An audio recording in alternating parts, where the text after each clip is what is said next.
नमस्कार दोस्तों। ये रीजनिंग के क्लॉक प्रॉब्लम का क्वेश्चन है जो लगभग सारे गवर्नमेंट्स एग्ज़ाम या फिर जो भी कम्पिटिटिव एग्ज़ाम्स हैं उसमें एक दो क्वेश्चन देखने को मिल जाते हैं। तो इसे सॉल्व करने के लिए हम एक बेहतरीन कॉन्सेप्ट का यूज करेंगे, उसे हम समझते हैं। ये क्वेश्चन को सॉल्व करने से पहले पहले हम कॉन्सेप्ट की बात कर लेते हैं।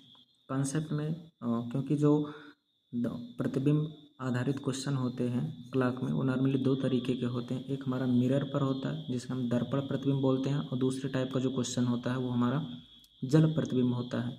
तो ये दर्पण प्रतिबिंब, तो थोड़ा सा दर्पण प्रतिबिंब के बारे में जान लेते हैं। दर्पण प्रतिबिंब का तो हमारे दैनिक जीवन में डेली यूज होता है, क्योंकि कुछ भी जब भी हमको मेकअप करना होता है या ऑफिस जाने से पहले शीशे में कंघा करते हैं, तब जब भी हम दर्पण के सामने खड़े होते हैं तो उसमें एक चीज़ आप नोटिस करना, तो जो हमारा लेफ़्ट वाला हैंड है, इधर वाला जो हैंड है वो इस साइड दर्पण में बनेगा, और इधर वाला जो हैंड है वो इस साइड हमारा उसमें इमेज बनेगा मिरर में।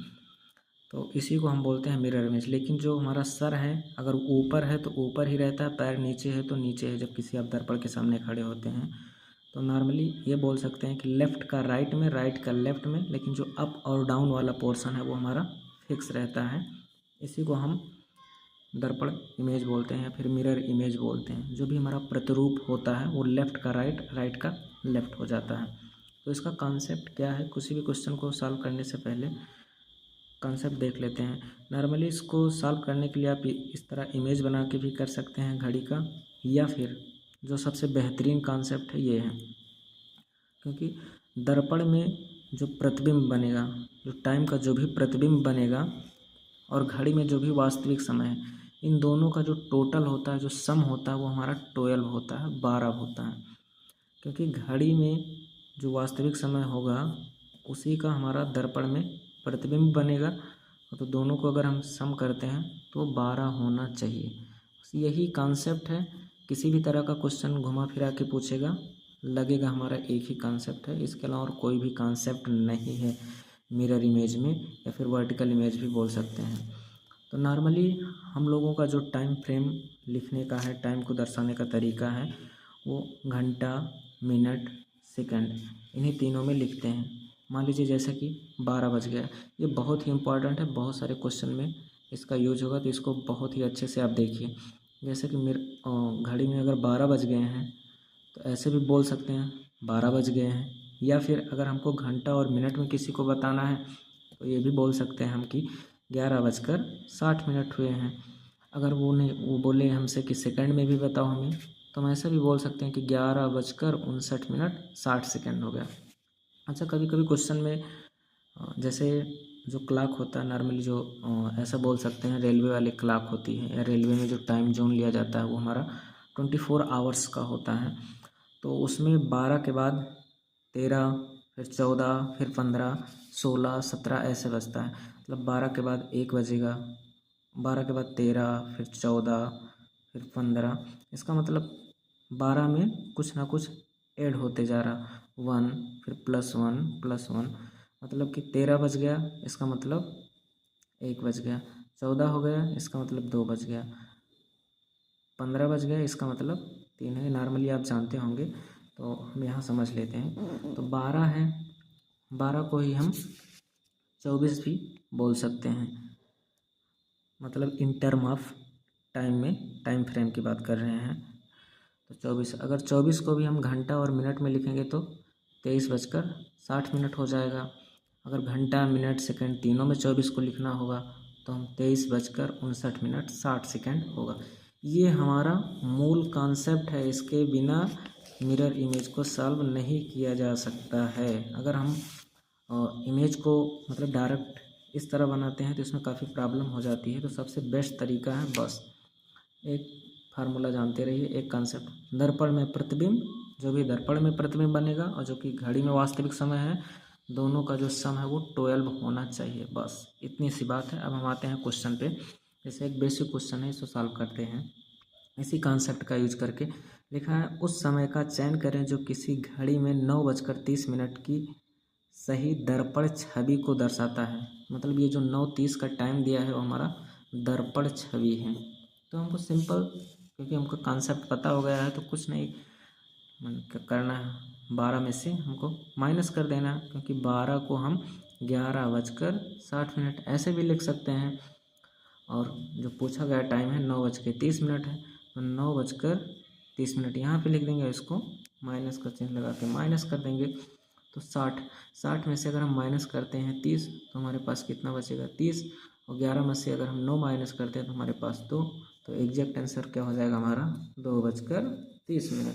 तो मतलब जो हमारा घड़ी में जो टाइम होगा, जो घड़ी में हमारा टाइम होगा वो 2:30 हो जाएगा। इसके अलावा और भी हम क्वेश्चन ले लेते हैं, जैसे कि अगर घड़ी में 4:16 हुए हैं, तो जो मिरर इमेज है, मतलब मिरर इमेज को बताना है, मिरर इमेज को फाइंड आउट करना है। तो हम क्या करेंगे, नॉर्मली वही 12, क्योंकि जो हमारा इसमें टाइम दिया हुआ है वो घंटा और मिनट दोनों में दिया है, तो जो हमारा 12 है उसको हम घंटा और मिनट में लिख लेंगे। घंटा और मिनट में लिखने के लिए हम क्या करेंगे, इसको 11 लिख लेंगे और इसको 60 लिख लेंगे। बस सेम कॉन्सेप्ट हमको पता है, तो इससे हम माइनस कर देंगे।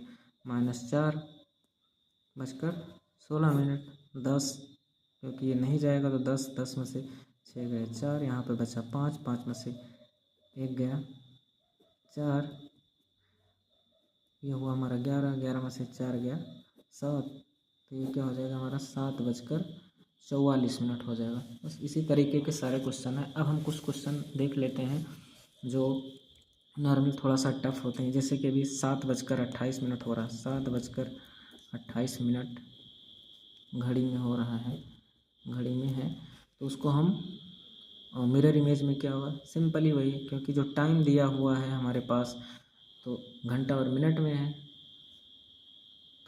तो हम माइनस करने के लिए 12 को घंटा और मिनट में लिख लेंगे। घंटा और मिनट में लिखने के लिए 11:60 हो जाएगा, यहाँ पर 7:28 हो जाएगा।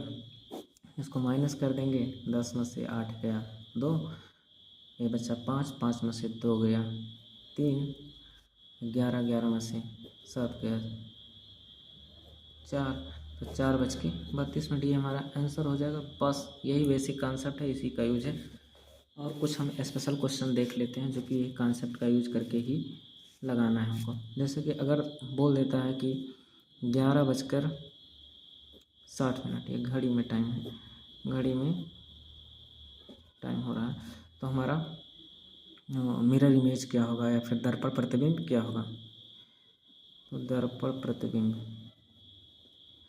प्रतिबिंब क्या होगा, 11:60, एक्चुअली सॉरी 11:40 हो रहा है, तो हमारा दर्पण प्रतिबिंब क्या होगा।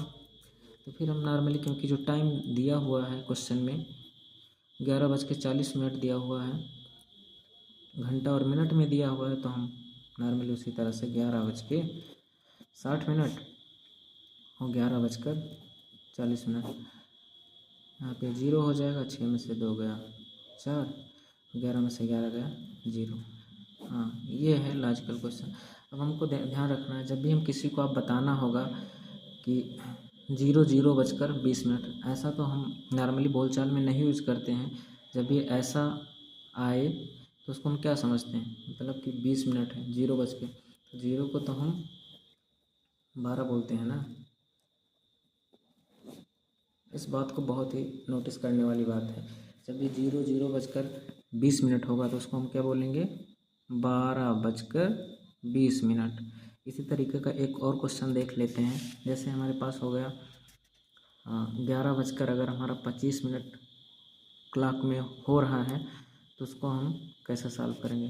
सिंपल, उसी तरह 11:60, 11:25, 10 में से 5 गया 5, यहाँ पर बचा 5, 2 माइनस कर दिए 30, फिर 0, ये क्या हो जाएगा 12:35। ये हमारा आंसर हो जाएगा और इसका हमको नंबर मिल जाएगा। तो जब भी हमारा 00 आए या फिर 12 आ जाए तो उसको हम इसी तरह से कंसीडर करके अपना आंसर करेंगे। अच्छा, एक बार देख लेते हैं, अगर 24 मतलब 24 वाले फ्रेम में कोई क्वेश्चन आता है, जैसे कि कोई क्वेश्चन पूछ लिया कि मतलब घड़ी में अगर हमारा 15:40 हो रहे हैं तो हमारा दर्पण प्रतिबिंब क्या होगा? दर्पण प्रतिबिंब,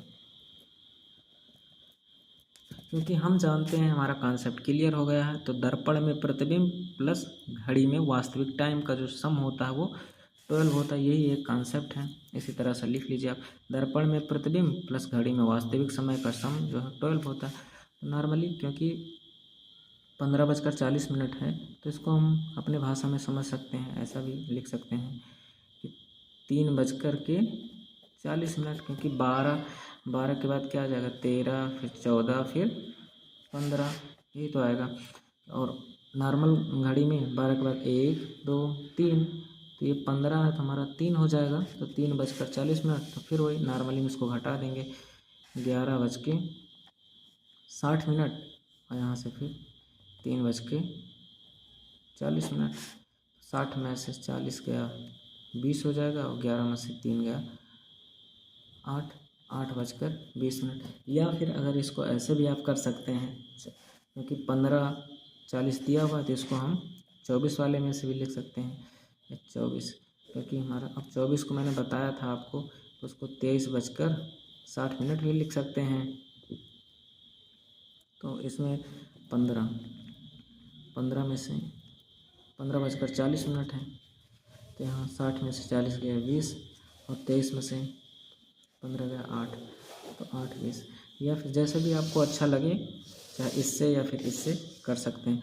अगर मिरर वाले इमेज में किसी भी तरह का आपको क्वेश्चन है तो आप मुझे कमेंट में बता सकते हैं। अगर वीडियो अच्छी लगी तो आप कमेंट में हमको जाके बता सकते हैं। वीडियो देखने के लिए बहुत बहुत शुक्रिया आपको। बस एक बार मैं फिर से रिपीट कर दे रहा हूँ, जो मिरर इमेज को सॉल्व करने, जो वर्टिकल इमेज या फिर दर्पण प्रतिबिंब के जितने भी क्वेश्चन हैं उनको सॉल्व करने के लिए एक ही ओनली एक ही कॉन्सेप्ट है हमारे पास, दर्पण में प्रतिबिंब प्लस घड़ी में वास्तविक समय का जो सम होगा वो 12 होगा। बस 12 को लिखने का तरीका हमको देखना है। 12 है क्योंकि जो हमारा टाइम फ्रेम होता है वो घंटा मिनट सेकंड में होता है, तो 12 है तो 11:60। अगर घंटा मिनट सेकंड में लिखने होगा 11:59 60 हो जाएगा बस। और कोई भी डाउट है तो कमेंट में आप मुझसे पूछ सकते हैं। बाकी धन्यवाद, शुक्रिया।